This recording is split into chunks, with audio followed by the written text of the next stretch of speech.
Selamat datang di channel Ayo Kita Belajar. Bagi teman-teman yang mau mengakses seluruh soal di channel ini, baik soal ganjil ataupun genap, seluruh bidang, matematika, fisika, kimia, biologi, informatika, dan lain sebagainya, teman-teman bisa klik join atau gabung menjadi member channel Ayo Kita Belajar di dekat tombol subscribe.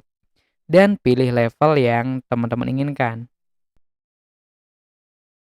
Halo Sobat Ekonomi, jumpa lagi bersama Kak Kevin dalam video pembahasan prediksi OSNK Ekonomi tahun 2024. So, di video kali ini kita akan membahas soal nomor 35. Nah, perhatikan pernyataan-pernyataan di bawah ini, kemudian berdasarkan pernyataan tersebut, maka pilihan yang tepat dilakukan oleh Bank Sentral dalam menekan tingkat inflasi. Oke, jadi ini berkaitan dengan kebijakan moneter oleh Bank Sentral untuk mengurangi tingkat inflasi. Nah, dalam rangka menekan tingkat inflasi, maka bank sentral itu dapat menerapkan yang namanya kebijakan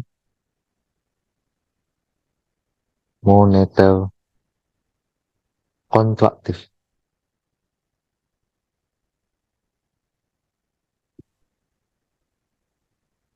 Nah, jadi kebijakan moneter kontraktif ini bertujuan untuk menekan tingkat inflasi. Nah, ada beberapa kebijakan dalam kontraktif ini, di antaranya bank sentral dapat menaikkan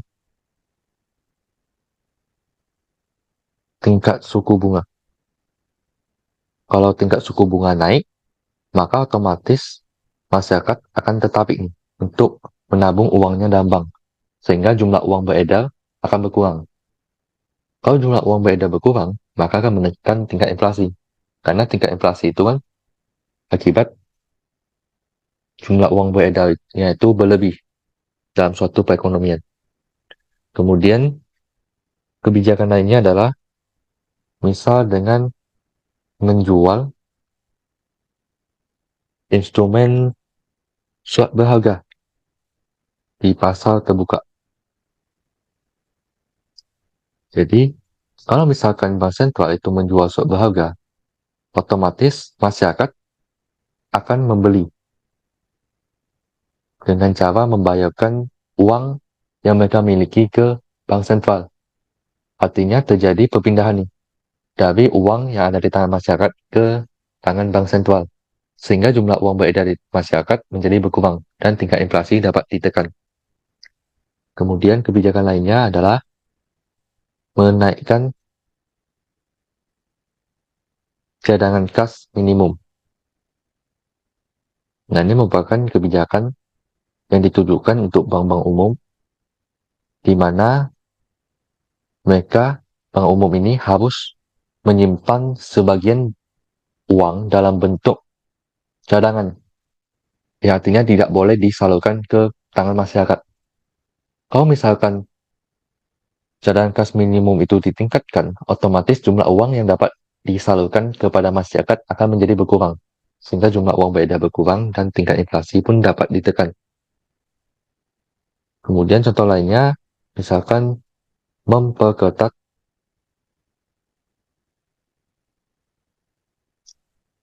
syarat pemberian kredit. Nah, jadi kalau misalkan untuk mengajukan kredit, sekarang syaratnya semakin diperketat, maka akan sulit bagi masyarakat untuk memperoleh pinjaman.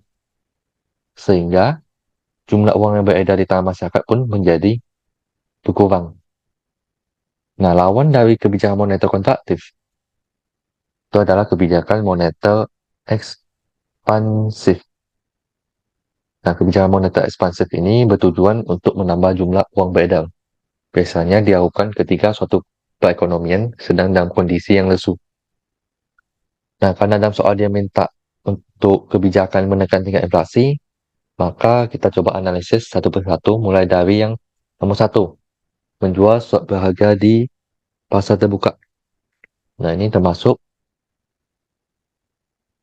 Kemudian yang kedua, menurunkan tarif pajak, ini tidak termasuk.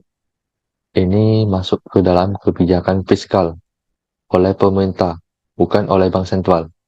Kemudian menaikkan tingkat suku bunga, menurunkan cadangan kas minimum, ini masuk ke kebijakan moneter ekspansif. Kemudian meningkatkan belanja negara juga masuk ke dalam fiskal. Dan terakhir menaikkan cadangan minimum, ini juga termasuk. Berarti jawaban tepat adalah 1, 3, dan 6. Yaitu yang B. Oke, sekian pembahasan untuk soal nomor 35. Kita jumpa lagi di pembahasan soal-soal berikutnya.